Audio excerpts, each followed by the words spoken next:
KRON4 News, your local election headquarters. Good evening, everybody. Welcome to KRON4's coverage of tonight's recall election. I am Catherine Heenan. We're about an hour away from the polls closing across the state in the recall election of Governor Newsom. We have team coverage. It will be all night long from all over the state. We've got reporters with every major candidate. We will be getting the very latest from them throughout the night. Our political analysts are joining us. Michael Yockey, former advisor to Nancy Pelosi, Jonathan Madison, vice chair of the Bay Area GOP, David McEwen. He is political science professor and chair of that department at Sonoma State. They are going to be with us all night long. So they're not there yet, but they're coming up. Before we turn, there they are. All right. Oh, there you are, your smiling faces.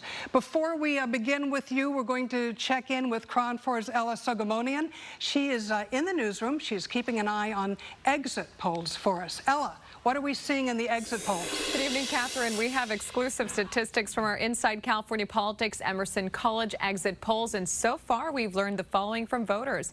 Take a look. Our first question: when did you finally decide whom to support in today's election? Roughly 44% said well before this last month, and nearly a quarter of voters decided within the last month. Just under 15% made up their mind in the last few days, and about 13% decided sometime in the last week. About 4% of voters actually made their choice today. Our second question asked voters what motivated their decision to either keep Governor Newsom in office or recall him. Nearly 44% said Governor Newsom's ability to govern. 34.7% said Governor Newsom's inability to govern. 12.4% said the replacement's ability to govern, and 9.2% said the replacement's inability to govern. Finally, which of the following issues is most important in determining your vote? COVID-19 was top of the mind, with 21.6% of voters citing it as a major concern. Second was something else, 17.1%, but that wasn't specified.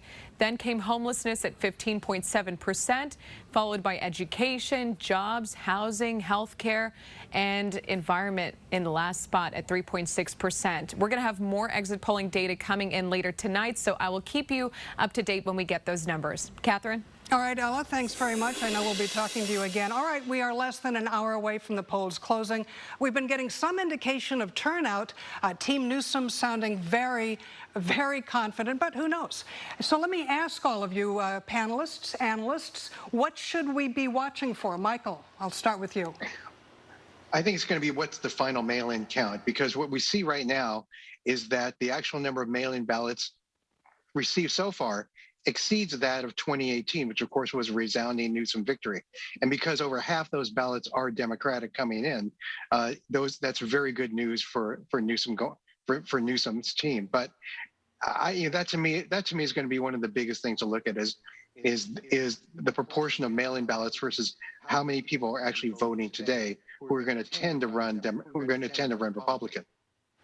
Jonathan, you agree? I agree to some extent. I think you'll see three things happen tonight, Catherine, at least to be on the lookout for. First, want to look out for what they call the blue drop of Democratic votes, right? Those that have already been cast. Statistics show that Democrats are more likely than others to cast a ballot early. So many of those have been counted already. Second, you'll see a fairly high majority of Republicans and declined states come out today to actually cast a ballot. I actually casted my ballot today as well. And then lastly, you'll see this number of votes out there that are yet to be counted. So those will be rolling in. But I would expect you'll see a high lead, an early lead for Newsom, but then you'll see that taper off later in the night. All right, David, what are you watching for? Yeah, I think one thing we want to pay attention to is as those early votes come in and they're heavily Democratic and that margin gets chipped away, what Michael and Jonathan both talked about there, you also want to pay attention to the margins and what that margin of victory looks like. The Newsom team is looking to send a message out from this election. They don't want to do just well. They want to set a marker that puts them on the national stage. That's one reason you saw Kamala Harris and Joe Biden here. They're really looking to push forward on this. Then that leads to, the implications of this election. What does that mean? What does that mean for the Republican Party? And is Gavin Newsom essentially reelected tonight, a year before he has to get on the ballot? All of those messages are things to watch, not just from the early vote, but kind of the trends moving forward, because we did have a heavy early vote that then tapered off. But we haven't seen that huge influx of numbers, even in places like Orange County, that we thought we might see early on in this recall because of the enthusiasm. All right, David and Michael and Jonathan, thank you so much. We'll be back with you. That's a little bit of what our political analysts are thinking about, but let's go to KRON4's Dan Thorne. Dan is in Sacramento. He is with the Newsom Watch Party. And Dan, what's going on there tonight? Well, Catherine, as we've pointed out, and it's no surprise, the Newsom camp is very confident with the recent polling numbers that we've been showing. He's in a good position, but it's not over yet. Their biggest threat to taking over the state capitol here in Sacramento would be conservative talk show host Larry Elder, and that has forced Democrats to tell people to get out and to vote. One of the biggest issues in this recall election has been the COVID-19 pandemic. Elder has been against a lot of the restrictive policies that the governor has put in place here in the state. The two leading candidates, Newsom and Elder, they've been going back and forth over the past couple of days leading up to the recall election today. Newsom saying that Elder is a climate denier and against women's rights. Elder saying that Newsom pretty much can't defend his record on anything from crime to homelessness to the high cost of living here in California. The governor today actually spoke up saying that he was pretty disgusted with what some Republicans have been saying, claiming that the election results will be rigged. It's embarrassing to even respond to that because it's a fantasy. They're making stuff up and it's hurting our country. Forget this election. Guys like me come and go. We are a dime a dozen politicians, quite literally a dime a dozen. It's about our institutions, it's about this nation. It's about trust and confidence. It's about who we are. It's about citizens feeling empowered and that their voice matters. That's the governor there coming out against what he considers to be the big lie, which is stealing elections. The governor's strategy has been suggesting that voters simply vote no on the recall and leaving the rest of the ballot blank. That means no Republicans at all. Registered Democrats largely outnumber Republicans here in the state, but polling has shown that conservatives have really been motivated to vote in this recall. Again, the governor is expected to be here in Sacramento for a private gathering with his family to see these election results roll in. But any information about him coming out and speaking or holding anything public has not been released on his schedule. That's the latest here live at the state capitol in Sacramento. Dan Thorne, KRON4 News. Hey, Dan, Catherine. just a quick question. I know that his people are very, very confident. One of his aides saying today, we see no scenario in which he would lose. They're sounding about as confident as you can get. Absolutely, and when you consider the double-digit lead that we've seen so far, the situation would be that the governor is likely not going to be replaced here. They are going to continue, of course, to keep that message out there as the election continues here until 8 o'clock tonight. So, again, we're going to just see how it works out. All right, Dan, thank you very much. We'll be talking to you again. And coming up, we will continue our team coverage. We'll take a look at voter turnout across the Bay Area. But first, we're going to head to Southern California. We'll check in with the campaign of Larry Elder, Governor Newsom's chief rival in this recall.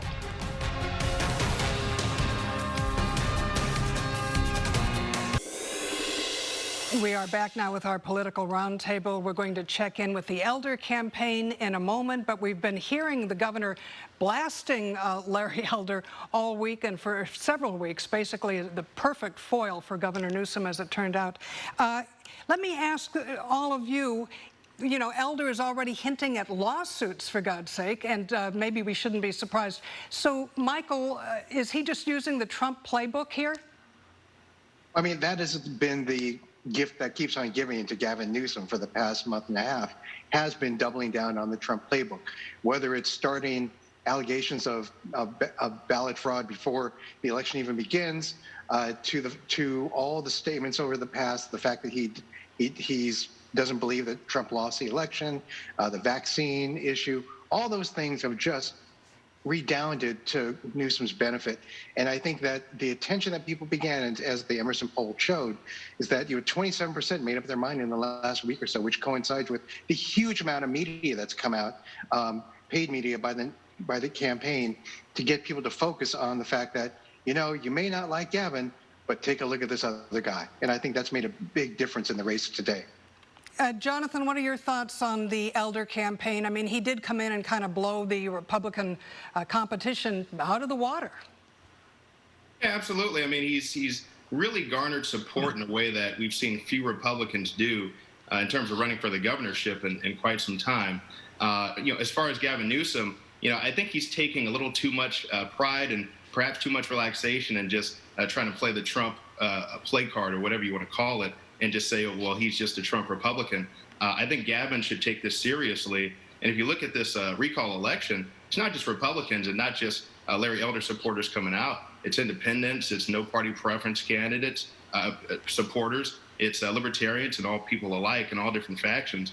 And I think people are coming out because there is a rise in crime. There is a rise in homelessness. There is a mismanagement of COVID-19 policy that's cost people their jobs. So, I think that people are concerned, and Gavin needs to do more, at least long term, than just point the finger and say, this guy's not as good as I am. All right, Republican Larry Elder, emerging again as the top candidate among the Republican candidates. Are Democrats taking the African-American vote for granted? David? Well, I mean, certainly when we look at the voter subsets and kind of slice and dice the electorate to see what's going on, the African-American vote is critical. It's critical nationally. It's the strongest, most consistent voting bloc that we've seen since the early 1970s nationally. For Democrats in California, it's absolutely critical. Both parties have challenges moving forward in terms of getting out their votes. A lot of focus on Latinx voters, for example. During this recall, we'll look at that. Younger voters have kind of been left out of the recall. The early vote dominated by that habitual voter, older, whiter, liberal, if you want to think of it, that Democratic base. If Republicans are going to cut into that, again, in a state that they haven't elected anyone statewide since 2006, if they want to cut into that, they're going to have to look at something that is somewhere between Kevin Faulconer and somewhere from John Cox, somewhere else in there. And following up on Jonathan's point, in the 2003 recall, Tom McClintock got that hardcore conservative vote. It was about 12, 13, 14%, somewhere in there. Larry Elder's going to double that number. So it may not be a Trump effect, but it certainly is a partisan polarization, farther right effect in the California Republican Party. And if Gavin Newsom wins by 15 or 20 points, that's a sizable backlash against that kind of candidacy. And that's a big deal moving forward to 2022. All right, Jonathan, let me ask you very quickly, as our Republican sitting there, are the Democrats taking the African-American vote for granted? I think that has yet to be played out in terms of this election. But I think that, traditionally, we've sort of seen that happen, especially on the national level. You saw Hillary Clinton do that in 2016, and I think that's why she came up short. And you've sort of seen Democrats have a way of doing that over time. So, whether to what extent that's happened this election, I think has yet to be seen. But it's certainly something that's happened, and certainly something African Americans are aware of. We don't just want to be basically pivoted to like we're guaranteed a vote. We're not a monolithic community. We're diverse. All right, Jonathan, thank you. And we'll be coming back to you, gentlemen. I want to know what Michael was laughing at earlier. You were on camera having a good time about something. All right, we are waiting for the polls to close. We're checking in with all the campaigns across the state. Let's go live now to Christopher Wolf in Costa Mesa. He is with the Elder campaign. Christopher, how are things going there? Oh, I can tell you this. Larry Elder is so optimistic. He's already planning his victory party here at the Hilton Hotel in Costa Mesa. I just stuck my head down there in the ballroom. Still not a lot going on. We don't expect it to really get rolling until later on this evening. But I can tell you all of the red, white, and blue banners are up. The stage is set. The podium is set up. A live band is setting up in the corner. And there is a small army of media outlets waiting to hear Larry Elder address the crowd. We expect it to be a sizable crowd as the night progresses. He did hold a rally right here at the same location last night. I was here. Take a look. Take a listen. How are you doing? Good. Our one-on-one with California gubernatorial candidate Larry Elder was interrupted when a supporter so excited to see him tripped on a curb and fell. He embraced her and made sure she was okay, and both forged ahead with a rally at a hotel in Costa Mesa, the two of them serving as examples of determination. Feeling really good. The reason they're bringing in the heavy lumber, Obama, Bernie Sanders, Senator Warren, they've all cut commercials for him. Kamala Harris has weighed in, Pelosi's weighed in, because they're scared to death. They know that I'm going to break that Jedi mind trick that Democrats have had over black and brown voters. The latest polls suggest Newsom is in a good position to defeat Republican challengers. However, voters who want to unseat him have 46 other choices. Elder is by far the frontrunner among the challengers. He believes the Newsom camp has a weak argument. What they say is that it's a Republican takeover. They haven't uttered these magic words. Gavin Newsom has done a fine job for the people of California because they can't. So I don't put a whole lot of stock in those polls. All I know is that people are mad. 2 million people signed the petition to have him recalled. The 69-year-old conservative radio talk show host energized supporters inside the hotel, calling Newsom an abject failure for the Golden State with poor fire, water, and power management, declining business and education, next to skyrocketing crime, homelessness, housing prices, and cost of living. 20,000 convicted felons released during coronavirus early, many of them violent offenders. Larry Elder says he believes this recall election is all about voter turnout. He says if we turn out the votes, we will win. We will be with you throughout the night and bring you updates. For now, reporting live in Costa Mesa, I'm Chris Wolf. Catherine, back to you. Yeah, Christopher, just a quick question before you go. Of course, there's a lot of buzz about which of the major Republican candidates might run next year, assuming that Newsom does prevail if that happens. What is Elder saying, if anything, about that? I think he would make a run for it. In fact, a lot of people are saying don't count him out, certainly if he does not win the recall election tonight. A lot of people believe, a lot of pundits, a lot of analysts, a lot of Republicans are saying that he is building a movement, win or lose tonight. He's building this movement, this groundswell of support, and he's just going to keep going with this momentum he's started to build right now. And I wouldn't be surprised if he continues to run for office after this. All right, Christopher, thank you very much. We'll be talking to you later tonight. And Governor Newsom, as we've been saying, probably delighted to find the perfect foil in the form of Larry Elder. Newsom has used his emergence in the race to scare Democrats, to try to boost turnout. Newsom has been blasting Elder's ongoing hints of election fraud even before those ballots were counted. This election fraud stuff is a crock. It's shameful. And it's shameful. And I say that, I mean that. As an American, I'm ashamed. I'm disgusted by it. Stop. Grow up, people.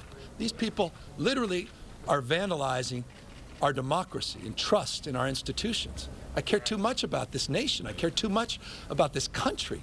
We're debating democracy in America right now. This big lie, this insurrection, what the hell's wrong with these folks? Grow up.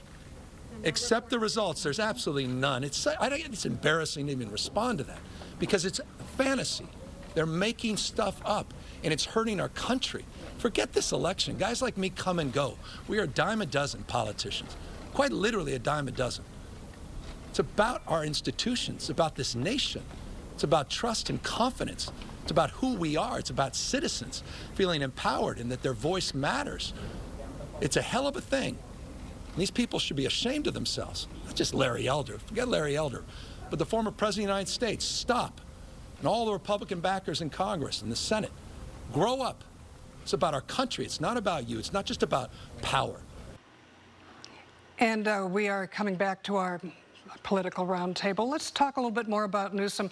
If the noes prevail tonight, does that mean an endorsement of Newsom, or will he still have to really scramble to be reelected next year? David, let me start with you. Yeah, I think that one of the key things to watch is the degree to which you win with humility and grace. That's not exactly, those aren't two watchwords of Gavin Newsom and his approach. And I think that genuineness test is something that they need to work on.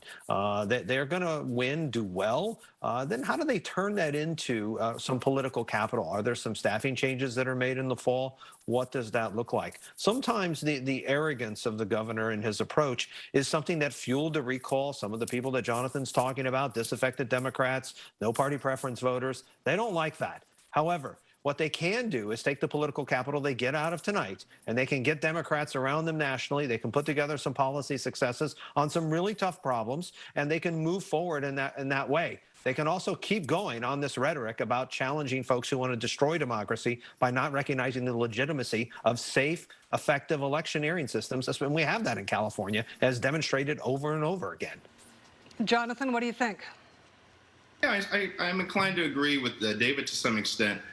You know, the governor said in that statement, you know, these remarks are embarrassing, and he mentioned the institution, how it's about the institution. It is about the institution.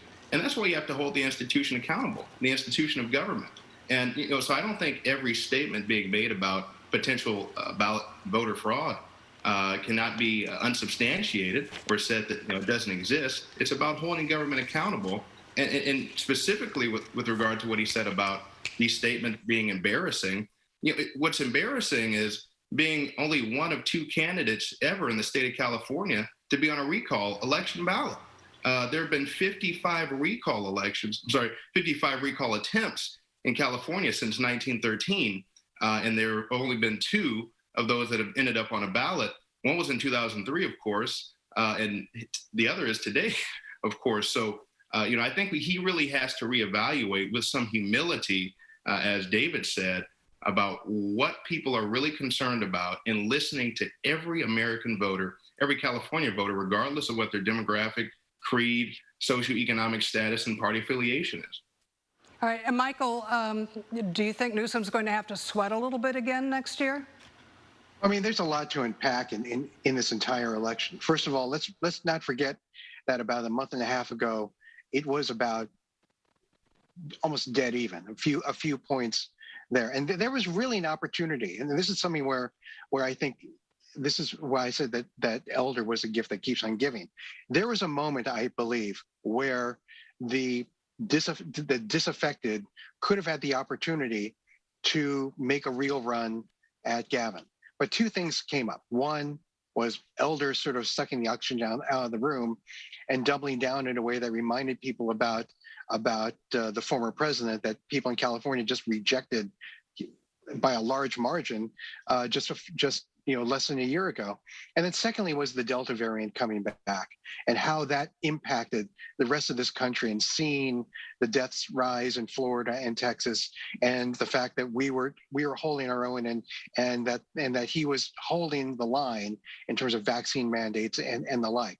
Those two things, I think, have been really important in sort of taking a race that could have been very close and tipping it much more favorably in Newsom's favor. I mean, we're going to have to see when the mail-ins are released how big that margin really is, because that's going to determine what the final number is going to be. But really, that opportunity of about a month and a half ago was lost because of the fact that the leading candidate in the race basically gave Newsom a target to run against, and the Delta variant shook everyone out of their complacency. Because when you think about what the issues were a month and a half ago versus now, COVID was running third or fourth. Now it's running number one, and that is something that can't be denied. So a year from now, when Newsom is up for re-election again, what's going to be the number one issue? That's going to be really the deciding factor in whether or not he sweats it out. One, from a challenger perhaps, and two, in the general election for re-election. Because all we have to say is, George Bush, 91, with a 90% favorability rating, and he loses to Bill Clinton 16 months later. Everyone remembers that, because elections are about moments, and the moment for 2022 is not yet here. All right, Michael, and thank you, gentlemen. We'll be back. And we want to remind you, on our website, we have everything you need to know about the recall election. You can read more about Newsom's campaign and the agendas of the other candidates. Stay with us. We'll be right back.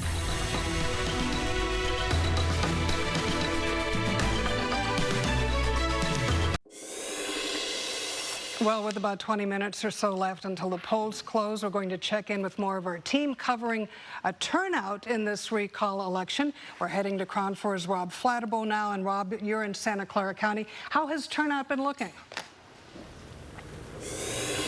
Well, turnout, Catherine, here is maybe running about 50% of what we normally would see. In fact, the registrar tells me this afternoon we were at about 48%, and that was about 4 o'clock this afternoon. She said that maybe as the polls close, they could ultimately get closer to 50, maybe even as high as 60% at some point. But you recall they broke a record during the 2020 general election when voter turnout then was a whopping 84%. Of course, Santa Clara County is sort of a Democratic stronghold. There are 1 million registered voters here. Every one of them got a ballot in the mail here several months ago. Those votes have been trickling in ever since. Right now, the registrar says about 480,000 votes have come in, and those are being tallied and counted. Meanwhile, kind of still a fairly busy evening here outside the registrar's office. Over here off to my right, a little bit quiet right now, but you can see over here, this is where people have been driving in all afternoon, dropping off their votes.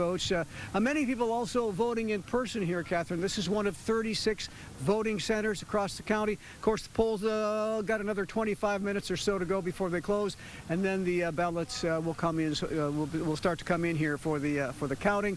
Registrar is throwing cold water any notions that there's been any fraud. Says it's very transparent. Security here very tight. In fact, she says she invites people to come on down and take a look at the process if they have any questions about it. But that's kind of the story right here. We're waiting for the polls to close, and maybe we'll get some returns shortly thereafter. But that's it from here for now. Catherine, back to you. All right, Rob Flatterbow in Santa Clara County, thank you very much. We're going to go back to the panel. I'm curious about how likely it is that somebody like John Cox or Kevin Faulconer might be running again in 2022.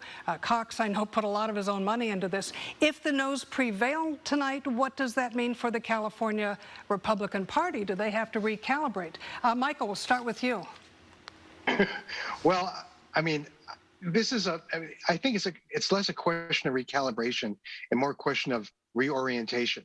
I mean, what is the Republican Party nowadays? Is it the party of Trump?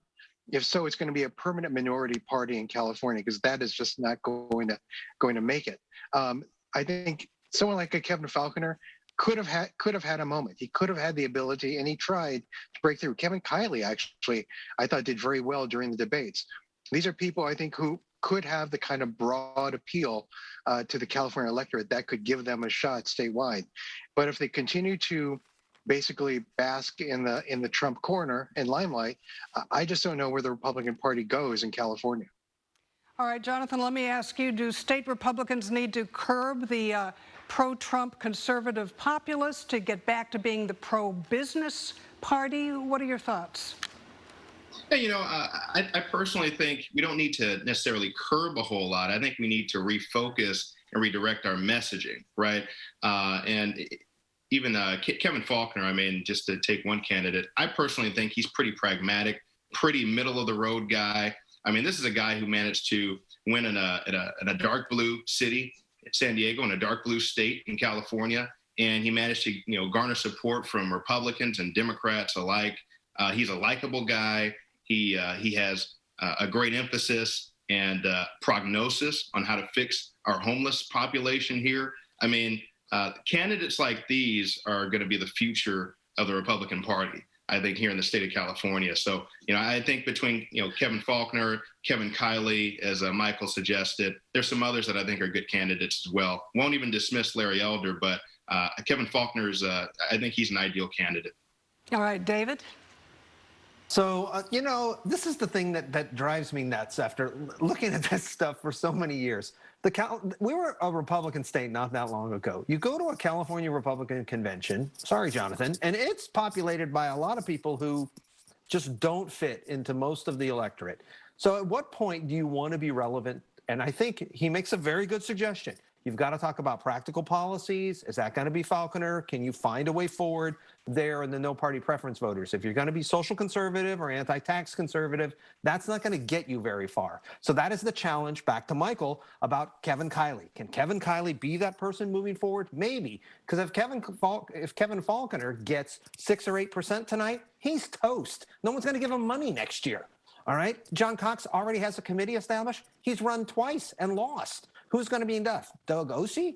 I mean, this is a real practical problem for the California Republican Party because they don't have another Arnold Schwarzenegger. So if they want to play, they're going to have to look at places like the controller, maybe AG, maybe down ballot, but they've got to be relevant. And they're just moved themselves to a place of irrelevance. Trump doesn't help that here. It just doesn't. And it also emboldens Democrats, which creates fractiousness and leads to things like, oh, lo and behold, more recalls. And we don't need that.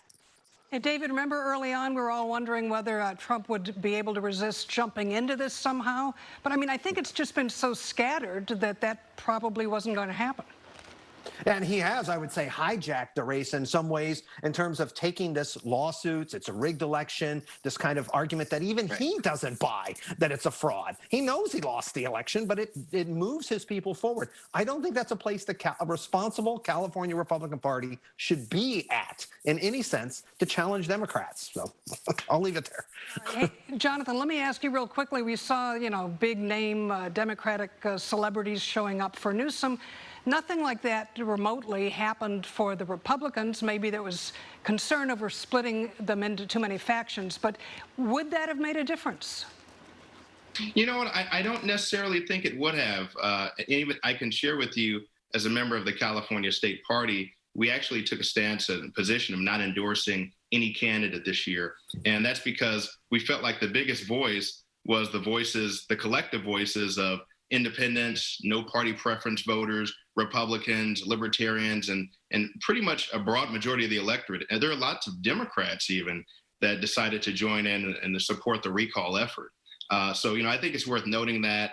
And ultimately, what this means and what this shows us today is that there's far more support. And, this recall election is not just a Republican brainchild, as Governor Newsom has tried to deem it.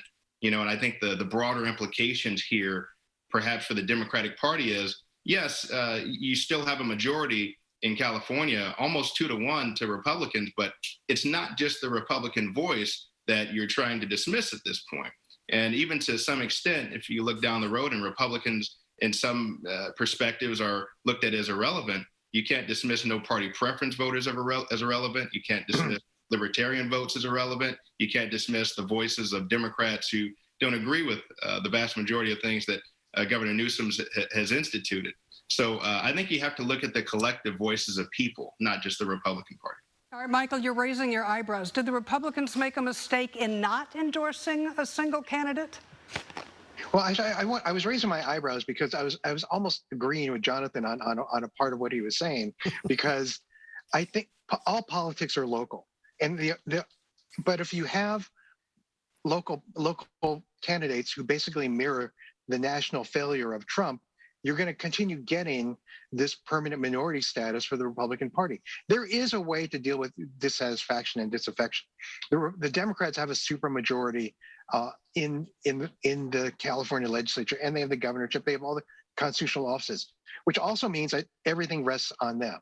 Right? Solving the issues that are important to Californians, the ones that were pre-COVID and are going to be here post-COVID, are going to be important to deal with. If you have thoughtful candidates at the local level who do represent that kind of disaffection, but also with reasoned policy solutions that aren't voter fraud and misogynistic and all these other things that just hijack this race, Republicans have a shot, because it's going to have to be done at the local level, precinct by precinct, assembly district by assembly district. That's their chance. But right now, they're letting it, and with all due respect to Jonathan, I know that he can't control the state Republican Party, but they're letting it be hijacked by the continuing specter, shadow, and tone of Donald Trump. All right, gentlemen, we'll come back to you. We're going to take a quick break. After the break, we're going to have one more campaign stop to make. We're going to head back to San Diego. Former San Diego Mayor Kevin Faulconer is there and hoping that he might make the move to Sacramento.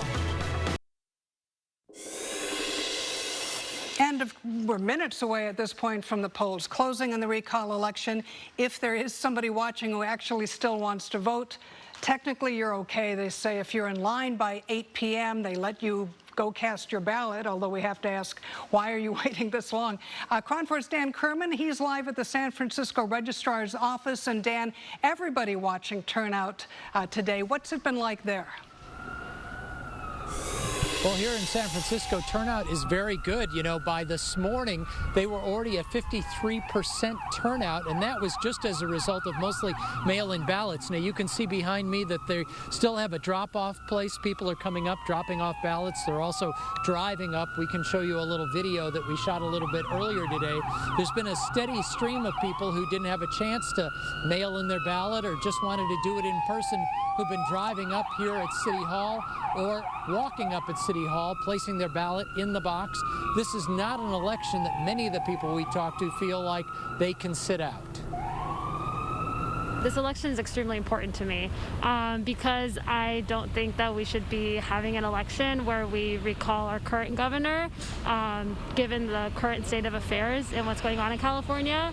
I don't think that he should be replaced by a Republican or anyone right now for that matter. I think it's also part of democracy, especially in my opinion, to allow a candidate that was elected democratically to do his term. Back live here at San Francisco City Hall. Again, polls remain open. People are still driving up, dropping off ballots. Somebody coming right up now to get their ballot in before 8 o'clock. But again, voter turnout here in San Francisco strong, 53% as of this morning. Just to give you some perspective, for the presidential election in the morning of that election day, it was 60%, so very, very close.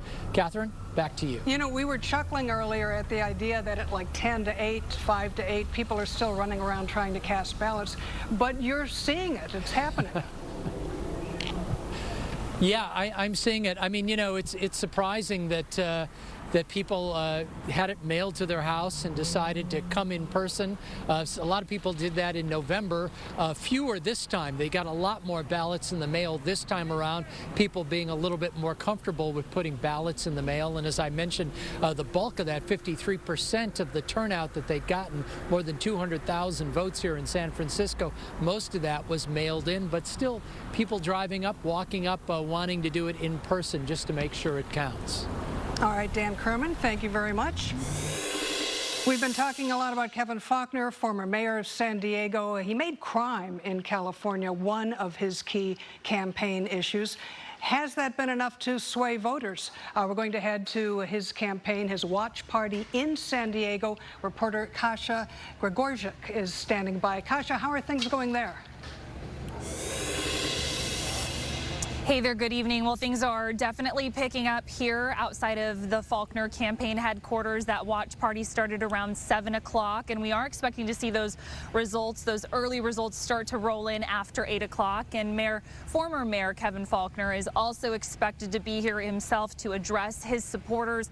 We also have some video to show you of just some of the campaigning he has done over the last few weeks and months, addressing voters all over the state. Now, a little bit about him. We've been touching on this all night. He's been in politics a long time, serving 12 years on San Diego City Council here, followed by back-to-back terms as mayor of San Diego. We're seeing the former police chief of San Diego out here showing her support for Faulconer, as well as a lot of local business owners praising his handling of the pandemic when he was still mayor. And earlier this morning, we did get a chance to speak with Faulconer himself. Here's what he had to say.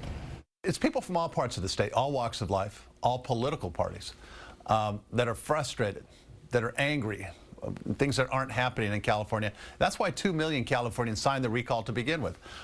They want change. They want a governor that's going to ensure that we have a safe state. They want a governor that's going to take dramatic action to reduce homelessness. And they want a governor who's going to make California more affordable. We have such a great state. But we're in need of reforms. We're in need, again, of a governor that's going to stand up and take action, not just give a bunch of rhetoric and words. And so, again, I think that that's why this recall qualified to begin with. And what voters want is somebody who can actually bring people together, whether you're Democrat, Republican, Independent. Just like I did as mayor, I'm going to take that exact same approach as governor to solve problems, to stand up and take action. That's what our state desperately needs right now.